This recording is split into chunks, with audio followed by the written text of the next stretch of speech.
अस्सलाम वालेकुम नाज़रीन। आज़ाद कश्मीर में मुज़ाहिरीन लॉन्ग मार्च और इससे के अलावा शटर डाउन पहिया जाम हड़ताल से मुतल्लक हम आपको वक्तन फ़वक्तन अपडेट कर रहे हैं। आज दारुल हुकूमत मुज़फ़्फ़राबाद से हम आपको अपडेट कर रहे हैं। मेरे साथ मौजूद हैं सीनियर सहाफ़ी नईम अहमद अब्बासी साहब। ताज़ा तरीन क्या अपडेट्स हैं इस हवाले से अपडेट करेंगे। सबसे पहले की खबर यह है कि बरास्ता मानसेरा की जानिब से आज़ाद कश्मीर में दाखिल होने वाले जो रेंजर्स के काफ़िले हैं, रेंजर्स है, वो जब आज़ाद कश्मीर में दाखिल हुए तो शोड़ा के मुकाम पर मुश्तैल जो मुज़ाहिरीन है वो पहाड़ों पर चढ़ गए और उनकी जानिब से पथराव किया गया रेंजर्स के काफ़िले पर। और बिलाखिर रेंजर्स की जो काफ़िला था उन्होंने गाड़ियाँ वापस की और वो अब आज़ाद कश्मीर की हदूद से वापस बाहर जा चुके हैं। इसी काफ़िले की ऊपर पथराव की खबर सुन के जब थाना जो मुज़फ़्फ़राबाद का थाना सिविल सेक्रेटरी थाना सदर है वहाँ से पुलिस की जो नफरी है वो उस जानब रवाना हुई तो उसे भी मुज़ाहिरीन की जानब से शीशा मोड़ के मुकाम पर रोक दिया गया और उन पर भी पथराव किया गया, जिस पथराव के नतीजे में 2 पुलिस एहलकार भी ज़ख्मी होने की इतलात मौसूल हो रही हैं। और आपकी खबर यह है कि रेंजर्स के जो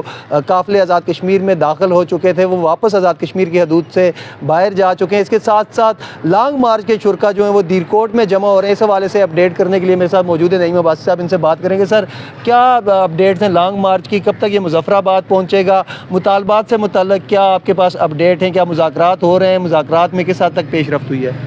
देखें, रात को रावलाकोट से जितने भी काफ़िले हैं वो दीरकोट के मुकाम पे पहुंच गए थे और इस वक्त ये जितने भी लोग हैं दीरकोट से आहिस्ता आहिस्ता रवाना हो रहे हैं मुज़फ़्फ़राबाद की जानिब। और जो हमारी वहाँ पे बात हुई दीरकोट में लोगों से तो ये सैकड़ों गाड़ियों पे मुश्तमिल ये काफ़िला है जिसमें हज़ारों की तादाद में लोग हैं जो मुज़फ़्फ़राबाद की तरफ रुख किए हुए। अभी बहुत से लोग मौजूद हैं दीरकोट बाज़ार में, जबकि काफ़िला जो है वहाँ से बहुत सी गाड़ियाँ आगे निकल के आ गई हैं और ये कवाला के करीब भी बहुत सारी गाड़ियाँ पहुँच गई हैं जो कवाला से मुज़फ़्फ़राबाद आएँगे। और वहाँ पर अगर आपको सिक्योरिटी के हवाले से गाइड करें तो हमें ऐसी इतलात सुबह मौसूल हुई कि वहाँ पे कोई कंटेनर लगा के कवाला से मुज़फ़्फ़राबाद आने वाले रास्ते बंद कर दिए गए हैं। मेरी अभी वहाँ पे बात हुई है कि कवाला के मुकाम पे किसी किस्म की कोई रुकावट नहीं है। वहाँ पे 200 से 300 पुलिस एहलकारान कवाला के मुकाम पे तैनात थे जिन्हें वहाँ के एक सरकारी स्कूल में भेज दिया गया और उसके बाद वो रास्ता बिल्कुल क्लियर है। मुज़ाहिरीन दीरकोट से लॉन्ग मार्च है जो काफ़िला है वो मुज़फ़्फ़राबाद के लिए रवाना हो चुका है और वो लोग आज शाम ये काफ़िले का अगला सिरा जो है तकरीबन जो है वो कोहाला के करीब पहुंच चुका है। जो दूसरा सिरा है वो कहां तक पहुंचा है, कितनी आवाम है, किस तरह से ये आ रहे हैं? चूँकि इंटरनेट सर्विस बंद है तो मुतल्लक अपडेट्स मुकम्मल नहीं आ रही, फुटेजेस नहीं आ रही। तो आपने जो लोकल ज़राए उनसे चेक भी किया होगा, आपका होम टाउन भी है दीरकोट, तो क्या आपके पास क्या इतलात है रात को कितने मुज़ाहिरीन? देखें, ये वकास इसमें 2-3 चीज़ें हो गई थी कि चूँकि जब ये लॉन्ग मार्च का काफ़िला कल दीरकोट में पहुँचा तो दीरकोट में लोग बहुत से जो लॉन्ग मार्च की गाड़ियाँ थी वो आगे चमनकोट एक जगह आती है, चम्याटी आती है, दीरकोट, इसी तरह दीरकोट से जो पीछे वाले इलाके हैं गाज़ियाबाद वगैरह, तो ये डिफरेंट लोकेशंस पे लोगों ने रात को स्टे किया। कोई मुकामी घरों में लोग रहे, मसाजिद जितनी भी थी हमने वहाँ से जो हमारी बातचीत होती रही तो लोग मुज़ाहिरीन ने लॉन्ग मार्च के जो मुज़ाहिरीन हैं इन्होंने मसाजिद में स्टे किया। उसके बाद अपनी अपनी गाड़ियों में बहुत से मुज़ाहिरीन वहाँ पे मौजूद थे। तो अभी ये लोग वहाँ पे उठ के तो मुज़फ़्फ़राबाद की जानिब रवां दवां हो चुके हैं। बहुत से लोग अभी दीरकोट बाज़ार में, मेरी अभी थोड़ी देर पहले बात हो रही थी तो दीरकोट बाज़ार जो है वो मुकम्मल तौर पर खचाखच भरा हुआ है। और वहाँ क्या एक्सपेक्ट कर रहे हैं जो मेंबर कोर कमेटी हैं, अवामी एक्शन कमेटी के या दीगर जो रहनुमा उनसे आपकी बात हुई, वो कब तक मुज़फ़्फ़राबाद पहुँचेंगे और यहाँ पर उनका अगला पड़ाव कहाँ पे होगा? देखें, एक तरफ ये भी चल रहा था कि मुज़ाकरात कोई हो रहे हैं, बाज़ाब्ता मुज़ाकरात नहीं हो रहे। जो जॉइंट अवामी एक्शन कमेटी है उसके जो नुमाइंदगान हैं उनकी बातचीत टेलीफोन पे चल रही है, उनके साथ कोई बाज़ाब्ता कोई बैठ के मुज़ाकरात का सिलसिला वहाँ पे शुरू नहीं हुआ था। हम जो बैकडोर राब्ते जारी हैं, बातचीत हो रही है, मुमकिन तौर पे हल भी निकल सकता है। वज़ीर-ए-आज़म पाकिस्तान की ज़ेर सदारत भी एक इजलास हो रहा है। जी बिल्कुल, वो वाला वज़ीर-ए-आज़म पाकिस्तान की सदारत में जो आला सतही इजलास है वो कुछ देर के बाद वज़ीर-ए-आज़म हाउस इस्लामाबाद में शुरू होगा और उसमें अहम फैसले मुतवक्को हैं। चूँकि ये मामला जितने भी हैं उसको वज़ीर-ए-आज़म पाकिस्तान बहैसियत चेयरमैन कश्मीर कौंसिल उसको देखेंगे।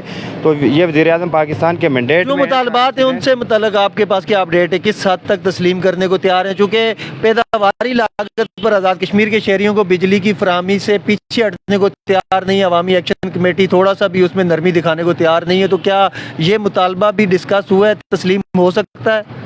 देखें, इस वक्त जो सूरत हाल है वह 10 से 12 मुतालबात थे, एक लंबी लिस्ट है, लेकिन उसमें से जो बुनियादी 3 मुतालबात थे उसमें पहला यही था कि जो प्रोडक्शन कास्ट पे आज़ाद कश्मीर में जो प्रोडक्शन जिस हिसाब से बिजली पैदा हो रही है उस कास्ट पे आज़ाद कश्मीर के शहरियों को बिला तातल यानी बगैर लोड शेडिंग के बिजली फराम की जाए, ये पहला बुनियादी मुतालबा है। दूसरा जो मुतालबा था वो आटे पे सब्सिडी गिलगित की तर्ज पे देने के लिए मुतालबा किया जा रहा है कि जिस तर्ज पे गिलगित के लिए पैकेज है आज़ाद कश्मीर को भी उसी पैकेज में रखा जाए। और ये तीसरा मामला किसी हद तक सेटल हो चुका है। ये जो जॉइंट अवामी एक्शन कमेटी के जो रहनुमा शौकत नवाज मीर उन्होंने भी इस हवाले से यही कहा था कि इस पे हमारा किसी हद तक इत्तेफाक हो चुका था, गवर्नमेंट एग्री कर रही है कि हम इस पे सब्सिडी आपको दे रहे हैं। लेकिन चूँकि जो बुनियादी मामला था जो मुजाहिरीन हैं, चूँकि ये एक्शन कमेटी के लोगों ने दायर है कि आप जब इतने सारे क्राउड आप लेके साथ चल रहे हैं तो आपने उनको सेटिस्फाइड करना है। तो मैं ये समझता हूँ कि ये जो दूसरा वाला प्रोडक्शन कास्ट पे बिजली वाला है ये खालिद वज़ीर-ए-आज़म पाकिस्तान इस मामले को देख सकते हैं। ये वज़ीर-ए-आज़म चौधरी अनवर के बस की बात नहीं, ना ये उनका अगर मैंडेट वफाक की तरफ से कोई पैकेज अनाउंस किया जाता है तो ये हो सकता है। हमें ज्वाइन किया है जी सरदार नौजवान सहाफ़ी करेंगे, चूँकि आप गुजरात से आपका तलक भी है और उस इलाके में आपने रब्ते भी किया हमारे सामने, तो क्या आपके पास अपडेट है? रेंजर्स आज़ाद कश्मीर में दाखिल हो रही थी, सुबह से ये बरारकोट की दूसरी जानब ये रुके हुए तो जो आज़ाद कश्मीर में दाखिल हुआ शुरू कर दिया गया। ये पथराव करने वाले लोग कौन है, क्या मामला है ज़रा? अच्छा विकास, जब कल अवामी एक्शन कमेटी और हुकूमत के दरमियान जो मुज़ाकरात रावला कोर्ट में शुरू हुए तो उसी दौरान जो है वो रेंजर्स के आने की भी जो है वो इत्तला मिली और उस वक़्त जो है मुज़ाकरात के दौरान ही हमने देखा कि रेंजर्स जो है वो कोहाला के मुकाम पर आ चुकी थी। उसके बाद पाकिस्तान की मुदाखलत के ऊपर जो है वो रेंजर्स जो है वो वापस चली गई और आज़ाद कश्मीर हुकूमत को ये कहा गया कि आप मामला को जो है मुज़ाकरात के ज़रिए हल करें।